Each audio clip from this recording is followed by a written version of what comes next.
Lakini aina ya tatu ya ubatizo ni ubatizo wa mateso. Kila aliyeokoka kwa moyo wake wote ameamua kumfuata Yesu, lazima afahamu kwamba kuna wakati Mungu atakupitisha kwenye ubatizo, sio wa maji mengi, sio wa Roho Mtakatifu na moto, ni ubatizo wa mateso. Sasa hivi zimejaa injili ambazo zinajaribu kuwaepusha watu wasipite kwenye ubatizo wa mateso. Na wala usije ukadanganyika, huku kwa Yesu kuna raha peke yake, kuna raha na mateso yapo.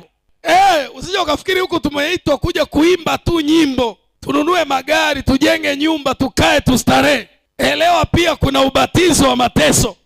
Sema ubatizo wa mateso. Luka 12:50. Lakini nina ubatizo unipasao kubatizwa, nami nina dhiki kama nini hata utimizwe. Anayesema haya maneno ni Yesu. Anasema nina ubatizo nipasao kubatizwa. Ukumbuke hapa Yesu wakati anazungumza haya maneno alishabatizwa kwa maji mengi na alishabatizwa kwa Roho Mtakatifu na moto. Kila mmoja wetu hapa lazima afahamu ana ubatizo wake wa mateso. Marko sura ya 10:38 Biblia inasema, Yesu akawaambia, hamjui mnaloliomba, mwaweza kukinywea kikombe nikinyweacho mimi, au kubatizwa ubatizo nibatizwao mimi? Wakamwambia, twaweza. Yesu akawaambia, kikombe nikinyweacho mimi mtakinywea, na ubatizo nibatizwao mimi mtabatizwa.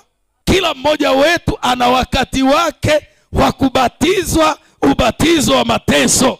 Na ndio maana tunapojazwa au tunapobatizwa ubatizo wa Roho Mtakatifu na moto, Roho Mtakatifu huachilia matunda 9. Mojawapo katika yale matunda kuna tunda linaitwa uvumilivu. Hilo tunda ndio litakalo kusaidia wewe kustahimili, kubaki katika imani katika kipindi chako cha kuzamishwa katika ubatizo wa mateso.